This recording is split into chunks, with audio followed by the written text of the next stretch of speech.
Assalamualaikum warahmatullahi wabarakatuh. Perkenalkan, nama saya Andri Triyono. Saya adalah dosen S1 Ilmu Komputer di Universitas An-Nur.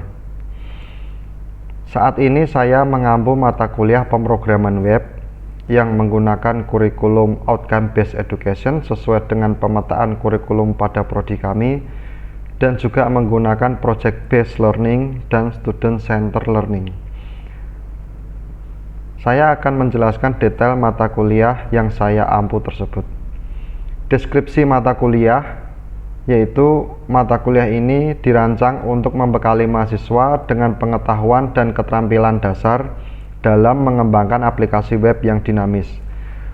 Materi yang disajikan mencakup pengembangan antarmuka pengguna menggunakan HTML dan CSS, lalu logika interaktif menggunakan JavaScript, serta pemrograman sisi server menggunakan PHP dan basis data MySQL. Selain itu, mahasiswa juga akan diperkenalkan pada arsitektur MVC atau Model View Controller, pada penggunaan framework, dan juga pengenalan terhadap berbagai framework, ada Laravel dan CodeIgniter, dan pengembangan API, dan juga serta praktik testing, debugging, dan deployment ke server. Lanjut pada kemampuan yang diharapkan, yaitu yang pertama, menerapkan teknik optimasi performa aplikasi web. Lalu mengevaluasi dan memilih teknologi yang tepat. Di sini seperti pemilihan framework, basis data, dan teknologi yang terbaru seperti cloud dan lain-lain. Lalu menerapkan algoritma dan struktur data yang tepat untuk digunakan sebagai problem solver atau memecahkan masalah. Lalu merancang dan membangun antarmuka pengguna, melakukan debugging dan pemecahan masalah, mendesain dan mengembangkan aplikasi web responsif, menerapkan prinsip-prinsip keamanan informasi, dan mendeskripsikan dan mendokumentasikan arsitektur aplikasi web secara terstruktur menggunakan pendekatan modular dan berbasis MVC. Lalu kita lanjut pada materi pembelajaran yang akan saya sampaikan, yaitu pengantar pemrograman web dan HTML dasar. Lalu dilanjutkan dengan CSS sebagai styling pada halaman web, dasar-dasar JavaScript untuk menerapkan berbagai logical struktur data dan lain-lain, lalu JavaScript lanjutan atau DOM manipulation. Dilanjutkan dengan pemrograman backend, yaitu menggunakan PHP. Di situ akan belajar sintak, variabel, kondisi, perulangan, dan form handling, dan lain-lain. Pengelolaan basis data menggunakan MySQL. Lalu integrasi PHP dan MySQL. Lalu kita ada UTS yang berisi evaluasi pemahaman materi-materi sebelumnya dari pertemuan 1 sampai 7, baik teori dan pastinya praktiknya. Lalu dilanjutkan dengan pengenalan framework PHP, ada Laravel dan CodeIgniter. Lalu dilanjutkan dengan pemahaman arsitektur MVC, ya, implementasi pola desain MVC dalam pengembangan aplikasi web. Dilanjutkan dengan pemahaman tentang API dan RESTful Web Services, termasuk di dalamnya adalah praktik-praktik kita menggunakan API dan membuat API sesuai kebutuhan arsitektur aplikasinya. Lalu kita masuk ke keamanan aplikasi web. Dilanjut lagi dengan testing, debugging pada aplikasi web, lalu deployment aplikasi web baik pada local server, dedicated server, atau secara cloud. Lalu dilanjutkan dengan proyek besar yang berisi tugas-tugas pengembangan aplikasi web yang bersifat kelompok dan juga akan didemokan. Lalu pada ujian akhir semester akan diisi dengan evaluasi pemahaman pada materi sebelumnya dan juga presentasi proyek besar atau tugas besar atau proyek akhir. Kita fokus kepada proyek karena metode yang saya gunakan yaitu project based learning. Lalu dilanjutkan pada item sistem pembelajaran atau mode perkuliahan di situ. Nah, di sini kita saya menggunakan blended learning ya. Untuk blended learning yaitu proses pembelajaran yang dilakukan bisa terdiri dari tatap muka, tentunya di lab, dan juga daring menggunakan Google Meet dan juga LMS yang bernama Elena. Kebetulan saya sendiri yang mengembangkan untuk kampus Universitas Anur. Lalu dilanjutkan dengan sistem pendekatan project based learning. Ya, saya menggunakan project based learning. Jadi mahasiswa diarahkan untuk mengembangkan project aplikasi web secara bertahap, mulai dari user interface, lalu implementasi backend hingga deployment ke server atau ke web server. Proyek ini dirancang untuk mensimulasikan masalah nyata di dunia, lalu mendorong pemecahan masalah dan juga berkolaborasi dalam tim. Lalu saya menggunakan student center learning, di mana pembelajaran ini saya fokuskan pada keterlibatan aktif mahasiswa, baik pada eksplorasi materi, penyelesaian tugas, sampai ke presentasi. Mahasiswa diberi ruang untuk menentukan pendekatan tugas teknis project, melakukan peer review, serta membangun pengalaman belajar yang mandiri dan reflektif. Dilanjutkan dengan praktikum terstruktur dan live coding. Setiap pertemuan disertai sesi praktikum untuk memperkuat pemahaman konsep melalui live coding. Lalu dilanjutkan dengan interaksi akademik dan bimbingan terstruktur. Interaksi dengan mahasiswa berlangsung melalui LMS Elena, bisa juga melalui dengan sesi live di kelas, serta komunikasi di luar kelas, yaitu bisa menggunakan grup WhatsApp kelas. Bimbingan juga dilakukan secara periodik tentunya, setiap pertemuan yang berisi review-review pengembangan atau review-review progres pengerjaan tugas besar. Lalu dilanjutkan dengan poin metode pembelajaran atau delivery. Yang pertama adalah blended learning, jadi ada tatap muka dan daring menggunakan Google Meet dan juga LMS Elena, lalu live coding dan demonstrasi langsung. Dosen menyampaikan materi melalui live coding saat kuliah, memperlihatkan langsung proses pembuatan aplikasi web secara bertahap, mulai struktur HTML hingga koneksi database dan API. Lalu dilanjutkan dengan studi kasus dan simulasi proyek nyata. Materi akan saya sampaikan melalui studi kasus dunia nyata, seperti sistem login, dashboard admin, dan manajemen data pengguna, dan lain sebagainya untuk menjadi bagian dari proyek besar mahasiswa. Lalu dilanjutkan dengan video tutorial dan materi untuk mandiri. Di sini saya menyediakan video tutorial di mana itu bisa menjadi bahan bacaan para mahasiswa ketika tidak saat di kelas. Jadi bisa memenuhi kebutuhan mereka masing-masing pada tempat dan waktu mereka. Lalu ada umpan balik langsung dari praktikum. Mahasiswa langsung mengerjakan praktikum setelah penyampaian materi dan dosen memberikan umpan balik instan terhadap kode yang dikerjakan, baik dalam bentuk review kelas maupun di LMS Elena. Lalu kita lanjut ke poin interaksi antar dosen dan mahasiswa atau interaction, yaitu berisi diskusi interaktif di kelas dan LMS Elena.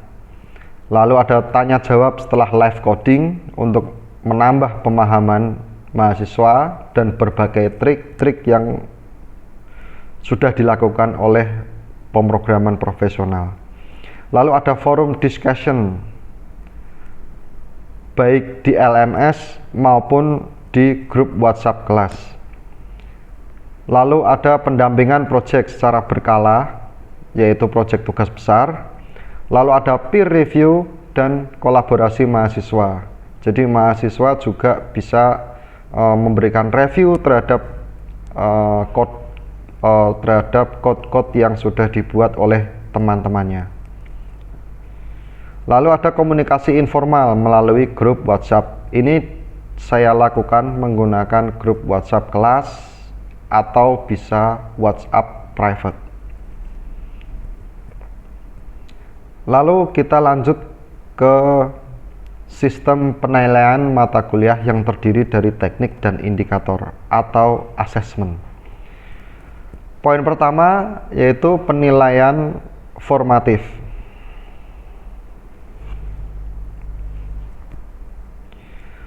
Penilaian formatif ini memiliki bobot 38%. Digunakan untuk memantau dan meningkatkan proses belajar mahasiswa secara berkelanjutan. Teknik penilaian ada tugas individu, kuis, laporan studi kasus, praktikum langsung. Indikator penilaiannya adalah kesesuaian solusi teknis dan pemahaman konsep dasar, kemampuan menganalisa persoalan nyata, lalu ketepatan proses coding saat live. Masing-masing memiliki bobot 20%, 5%, 10%, dan 3%. Semua ini diakumulasi pada penilaian formatif yang memiliki bobot 38%. Lalu ada penilaian sumatif dilakukan untuk mengukur ketercapaian akhir pembelajaran secara menyeluruh. Penilaian sumatif ini memiliki bobot 47%. Ini memiliki bobot yang besar karena di dalamnya ada teknik penilaian ujian tengah semester yang berisi pemahaman pertemuan-pertemuan dari 1 sampai 7, baik teori maupun praktik. Lalu ujian akhir semester pemahaman dari pertemuan 9 sampai 15 secara teori dan praktik. Lalu kemampuan untuk mempresentasikan aplikasi atau proyek besar mahasiswa. Lalu ada proyek besar. Indikator penilaiannya adalah implementasi teknis, inovasi, tampilan, UI UX-nya, keamanan, dan fungsional proyeknya. Masing-masing memiliki bobot 15%, 20%, dan 12%. Semua diakumulasi pada penilaian sumatif ini dan memiliki bobot 47% atau merupakan bobot yang terbesar sesuai dengan project based learning. Lalu poin selanjutnya yaitu penilaian kolaboratif yang memiliki bobot 15%, menilai kemampuan kerja tim, komunikasi dan kolaborasi mahasiswa. Teknik penilaian ada tugas kelompok, pembagian peran, kontribusi anggota dan hasil kerja tim. Lalu penilaian lagi presentasi proyek besar. Kemampuan menyampaikan hasil proyek secara jelas dan logis. Masing-masing memiliki 10% dan 5%. Jadi total 100% itu didapat dari penilaian formatif 38%, penilaian sumatif 47%, dan juga penilaian kolaboratif 15%. Dan distribusi bobot penilaian berdasarkan CPMK. Jadi untuk mata kuliah ini kita memiliki 3 CPMK yang harus dicapai. CPMK pertama yaitu mampu mengevaluasi kebutuhan yang efisien sesuai kebutuhan sistem informasi. Komponen penilaian yang sesuai yaitu tugas individu, laporan studi kasus, UTS, UAS, dan juga tugas kelompok. Lalu capaian mata kuliah atau CPMK yang kedua, memiliki kemampuan untuk menghubungkan pengetahuan tentang sistem komputer dan algoritma atau metode dengan aplikasi praktis dalam memecahkan masalah. Komponen yang sesuai yaitu tugas individu, ada JavaScript, DOM, database, lalu ada kuis online, praktikum langsung, UTS, UAS, proyek besar, dan tugas, dan juga presentasi kelompok. Untuk CPMK yang ketiga yaitu mampu menguasai konsep teoritis bidang pengetahuan ilmu komputer atau informatika dalam mendesain aplikasi teknologi multiplatform yang relevan dan kebutuhan industri dan masyarakat. Komponen yang sesuai yaitu tugas individu, ada HTML, CSS yang responsif, lalu laporan studi kasus, ada keamanan sistem informasi, keamanan jaringan, dan API. Lalu ada UTS dan UAS, proyek besar, dan tugas-tugas, dan juga presentasi kelompok. Baik, itulah deskripsi atau detail dari mata kuliah yang saya ampu. Berikut adalah rekaman kegiatan pembelajaran saya ketika mengampu mata kuliah pemrograman web pada tema keamanan aplikasi web. Assalamualaikum warahmatullahi wabarakatuh. Oke. Yang pertama kita refreshing dulu, refreshing tentang tugas terakhir atau tugas kemarin ya. Itu ada di sini.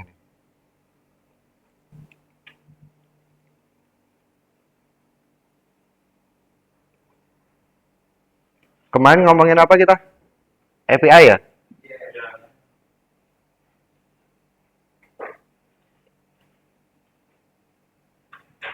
85 Afif, weh, Afif. Jawabanmu sangat banyak sekali. Saya baca aja malah. Belum ya, Desvita ya? Waduh. Alfa Bara ini kakak kelas kalian. Ini. Nah, ini nih. Punyanya Agus Hermawan, orangnya tidak masuk. Nah. Di sini ini kelihatan kalau kopas gitu ya. Modelnya AMP itu apa? Karakter kan, simbol kan. Entah spasi, entah dan, entah apalah, enggak ngerti saya. Jadi bacanya susah. Nah, itu jeleknya kalau kopas tuh diterimanya kayak gini.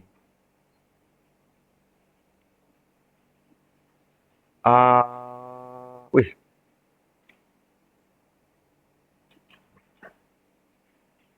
Yang orangnya ada aja ya.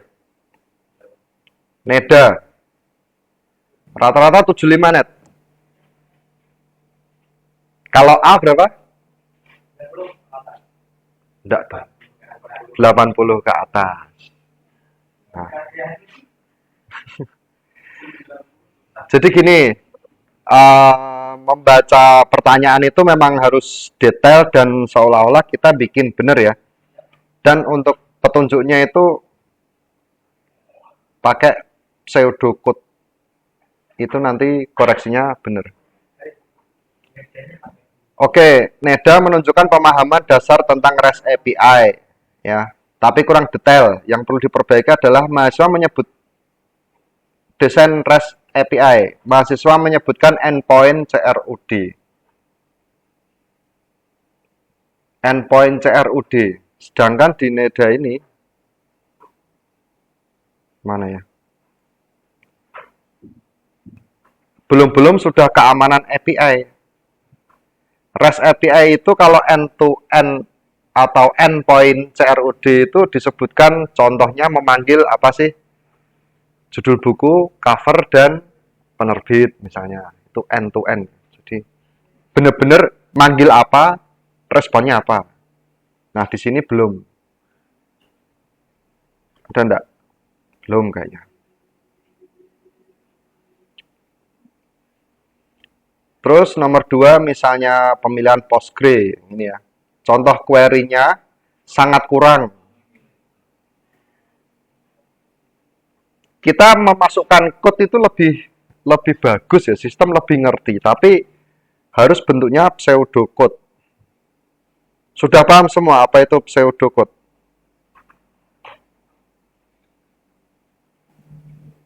Code yang hanya untuk kita baca gitu, bukan kita taruh di program, bukan sintak. Jadi code itu kayak alur saja. For apa perulangan itu bukan for kurung kurawal, enggak ya, for spasi apa gitu. Jadi hanya untuk dokumentasi, hanya untuk penjelasan.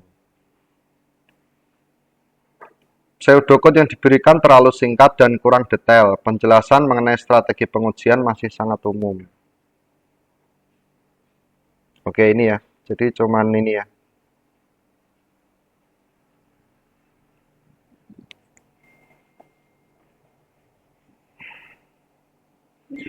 Pertimbangan skabilitas dan performa. Ini kalian masih ingat kan? Enggak, maksudnya tes ini, apa tugas ini? Minggu kemarin. Penjelasan sudah lebih baik, tapi penjelasan masih bersifat umum dan kurang spesifik. Misalnya, bagaimana implementasi caching? Apa sih yang perlu di cache? Cache itu adalah disimpan di mana? Yuk.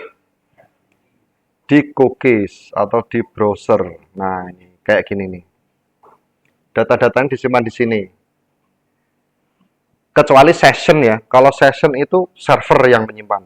Tapi kalau cookies, local storage itu front end atau browser yang menyimpan.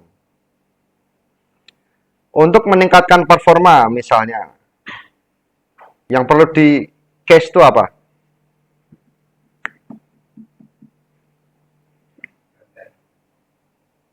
Gambar. Gambar apa itu? Logo. Oke. Sistem dirancang agar dijalankan beberapa server sekaligus.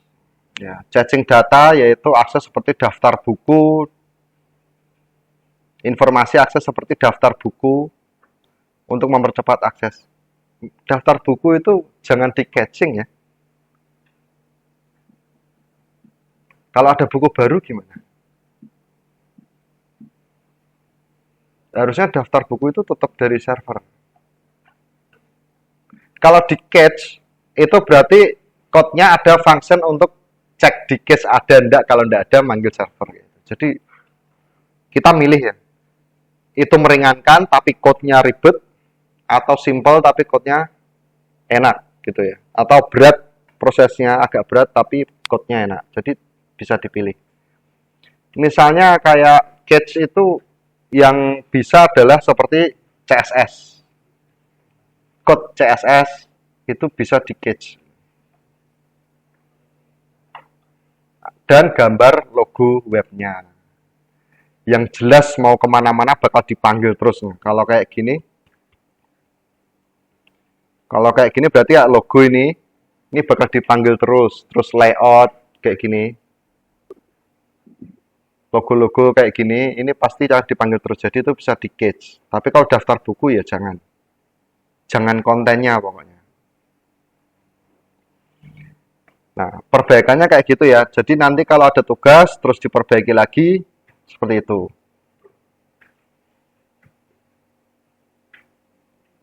Sekarang kita masuk ke pertemuan hari ini. RPS-nya sedikit saya rubah di belakangnya.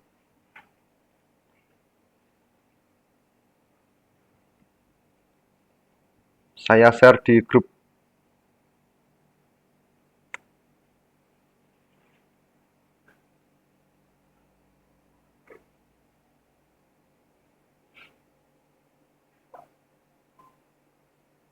Sudah masuk di grup?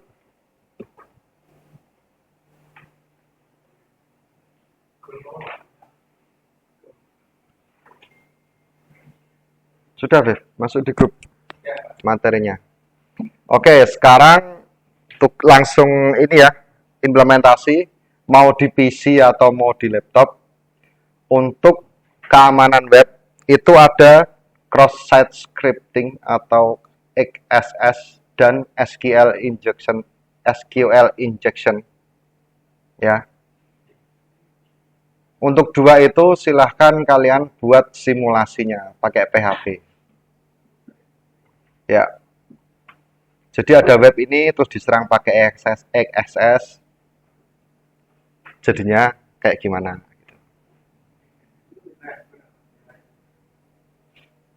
Itu ada di materi. Nanti di browsing aja. XSS tandanya adalah kita bisa lewat kotak atau lebih seringnya lewat get. Get-nya. Kita menanamkan script di get. Di web orang.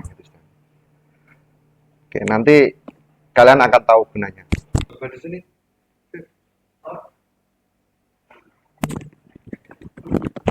Ya. Duduk aja di situ.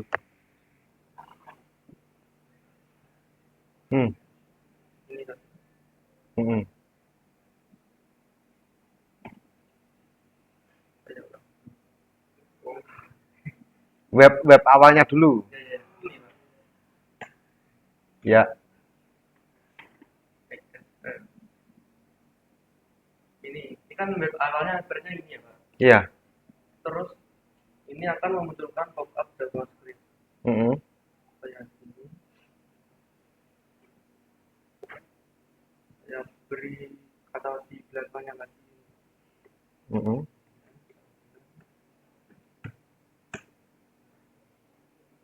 Apa ini XSS berhasil. Nah, kodenya di mana sekarang? Coba lihat.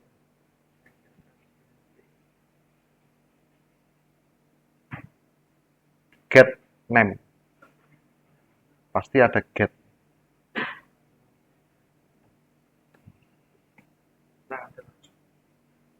Nah kan. Kalau yang di URL name-nya diganti? Ganti. Di URL tadi, di webnya. Ini ada code. Code-nya kayak gini nih. Nah, kayak gini. Alert XSS. Ini kalau di-run jadinya apa? Alert.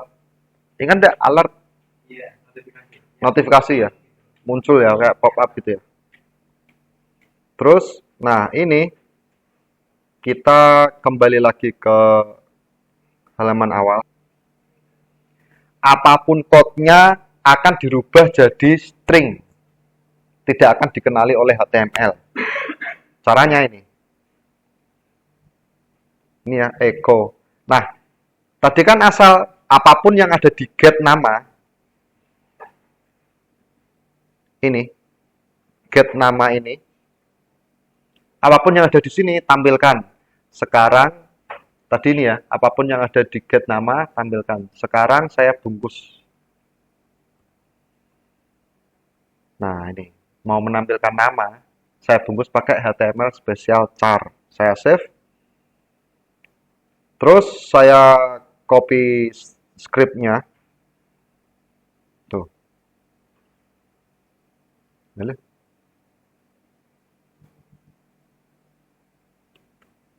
Nah, ini tadi ya. Saya submit scriptnya di sini, lalu saya kirim. Oke, untuk apa nih? Absensi ya. Jelaskan secara rinci tentang XSS, terus analisis kelemahan. Jadi membacanya tuh satu-satu gitu. Yang disuruh jelasin tuh mana, ketik. Gitu. Terus 3 teknik pencegahan. Apa? Ya pokoknya diisi ya nanti. Oke, ada pertanyaan lagi? Udah ya? Udah sore ini. Oke. Sampai ketemu minggu depan. Sekian dulu. Kita lanjut di WA kalau ada pertanyaan. Assalamualaikum warahmatullahi wabarakatuh. Ya.